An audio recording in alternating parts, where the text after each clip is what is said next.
Hey everybody, Mike Slifer here in the First Alert Forecast Center. Thanks for joining us on this First Alert Weather Extra. We have some great stats to dive into, and we'll talk quite a bit about the temperatures that we are expecting tonight, the limited shower chances for the rest of the week, and of course, Labor Day weekend. Some would say the unofficial end to summer. You could argue that we've already reached that point when it comes to some of these temperatures that we have in the forecast. We'll dive into the details starting right now. So the average high for this time of year, normal high is 82 for the Hartford area, normal low is 60. This morning it was 53 for the Hartford area, 76 was the high temperature reached today. We also saw 2/100ths of an inch of rain. So not quite enough, of course, to really alleviate some of the dry conditions we've been dealing with, but it is some measurable rainfall nonetheless. We, however, do want to give you the first alert that tonight will be unseasonably cool. Look at these temperatures. 43 in Goshen, 45 in Kent and Sharon, 45 in Norfolk tonight, 48 Thomaston and Winstead, 47 tonight in Suffield, 49 in Windsor, 49 in New Britain, 49 in Glastonbury. That's a lot of 49s. A lot of 40s on the map here, especially as we get into the quiet corner. Stafford to Hebron, 45, 45 in Danielson tonight, 46 in Plainfield. So certainly when you think temperatures would typically be around 60 degrees, you might not think mid-40s, but that's what we will experience, especially in northwestern, northeastern Connecticut. Now, southeastern Connecticut, we'll see low 50s for the 95 corridor with 40s across our inland towns. Salem, Jewett City, Colchester, Portland, 47 tonight, but Niantic and Old Saybrook, 53 and 54 degrees, respectively. We're forecasting 52 in Wallingford, 54 tonight in Madison, 52 in Ansonia, 48 tonight in Newtown, and 48 in Bethel, 56 tonight in Fairfield, and closer to, say, Stratford and Bridgeport. So this is just going to be another cool night in what has been a cool month. Our temperature so far for the month of August, all the high temperatures and low temperatures added up, divided by 2 and divided by 27, since today is the 27th day of August. Brings an average temperature of 70.6, 2.3 degrees below where we typically would be month to date. And when it comes to rainfall, we are sitting at a bit of a deficit too, thanks to the, dry pattern that we've been stuck in as of late. 2.45 inches of rain out there month to date. So this is from the start of August. If we go back to the start of the year, we do have a bit of a surplus, and we'll show that in just a second. But we want to show you our calendar here. Sometimes it's a better way to visualize this. The first week of the month was cool, at or below average. And then that was followed up by a week and a half of some warmer days mixed in. We never officially had a heat wave for the Hartford area. We did fall short of actually reaching that, although we were close. But we did have a few days in the 90s, and then last week, of course, was cool. Last Wednesday, 1 week ago from today, the high was 63, and it was also one of the wetter days that we've seen so far this month. Temperatures since then have been near average Friday through Monday, but we're back down below, and we expect things to stay there for the remainder of the week. Here is our rainfall visualized so far this month. Again, nothing all that notable except for the lack of rain, especially on the weekends. In a nice way. That has been great, certainly. We've been talking quite a bit about the Hartford area, but how about Bridgeport? Almost a 3.5-inch deficit month to date for Bridgeport. Meteorological summer began on June 1st. If we go back to the start of the season, 8.27-inch deficit and almost a 12-inch deficit, 1 foot deficit since the start of the year. So it's no surprise that parts of the state are abnormally dry, especially the southern half of our state. We will get an update on the drought monitor tomorrow morning. It likely will not be in time for the First Alert Weather Extra in the morning, but it will be in time for our new newscast, so be sure to tune back in. Scott Gagliardi will have the updates on that. And our chances for showers here over the next, 48 hours or so are pretty paltry. We might see a few showers, maybe a couple rumbles of thunder in the mix too, as this cold front approaches. We'll take you about 24 hours from right now. So tomorrow evening, the front is on the approach. Clouds will be thickening up.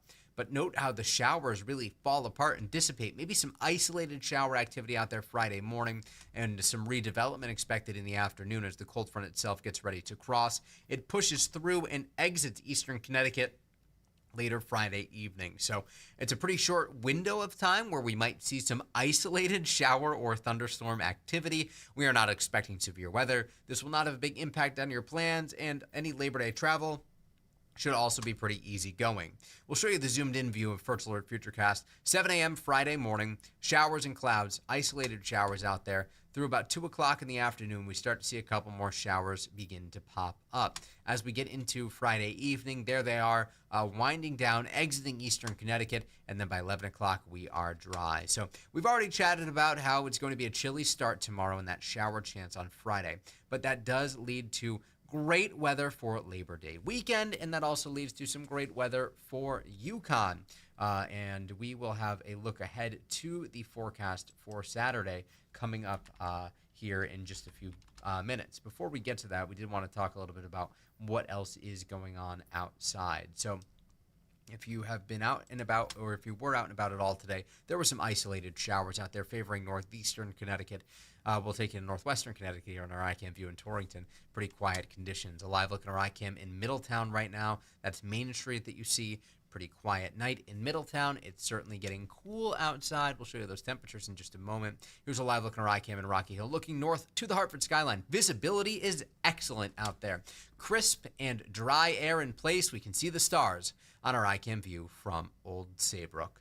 So no matter where your plans take you tonight, tomorrow morning, whenever it may be, just be prepared that it might feel a little bit cool at times. Syracuse is already down to 59. Scranton, Pennsylvania is already down to 58. 61 in Albany. Our wind is out of the northwest. So that cooler air that we see is getting pulled into Connecticut.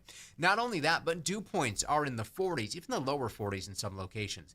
That is very dry air. So when we have calm winds, clear skies, and very dry air, temperatures can fall quickly. And they are certainly doing that. 59 currently in Danbury, Willimantic, 58 in Putnam, in Groton, 56 in Salisbury, 55 in Norwich.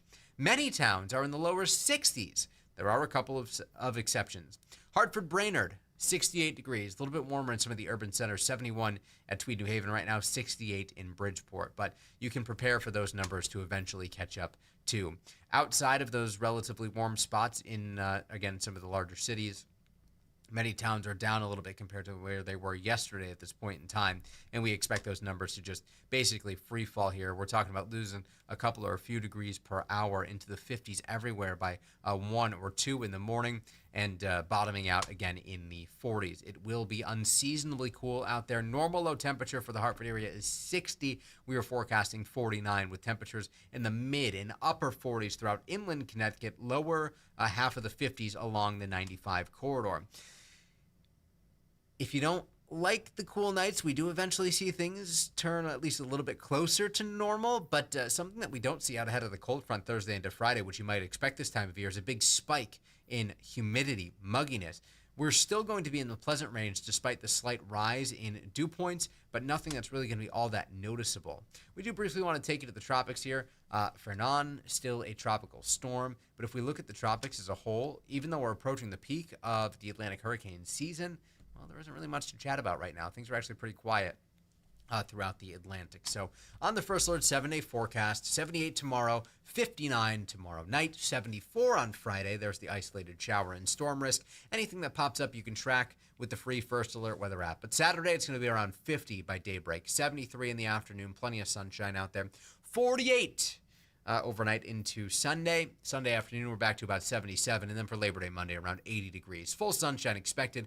Overnight, low temperatures next week, gradually climbing back up into the 50s. And we'll be around 80 degrees away from Long Island Sound on Tuesday and Wednesday. And guess what?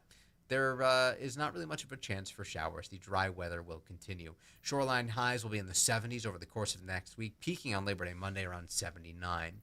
So if your plans on Saturday take you to East Hartford, heading to the Rent, it'll be Central Connecticut State University versus Yukon. Kickoff, 2 p.m. But how about some tailgating beforehand? Well, the weather cooperates. You just might want an extra layer. Temperatures will still be in the 50s by 9 o'clock. 11 o'clock, we're talking mid-60s, closer to, say, the lower 70s as we approach kickoff. And by the time everybody's ready to drive home, temperatures will still likely be in the 70s. Plenty of sunshine. It actually looks like an awesome day for some football. And this cool pattern that we've been stuck in is expected to continue September 2nd through the 6th shown here. These shades of blue indicating the higher likelihood that temperatures will remain at or below average. So it's this pattern that we've been in. And something else to note is that our average high temperature is only 80 degrees through September 2nd. So we have less than a week to go until our average high is back in, dipping back into the 70s. And that, in tandem with the map we just showed you, means perhaps we'll have more days in the mid 70s or low 70s in the mix, and we could especially see some of those average temperatures dragged down by cool nights. So one final check here, the First Alert 7-day forecast, a little bit more September-like than what you might expect for the end of August into the start of the new month. But either way, if you like these cooler days, you'll be able to get out there and enjoy it. There's certainly going to be plenty of sunshine while we do need the rain, and we might get just some showers out there or rumble of thunder on Friday. Great weather to be outdoors. We'll be on the wax in 20 minutes with another check of the First Alert forecast. You can join Chief Meteorologist Mark Dixon tonight at 11 and Scott Gagliardi starting tomorrow morning at 4:30 on WFSB and streaming live here on WFSB Plus at 8. Have a great night.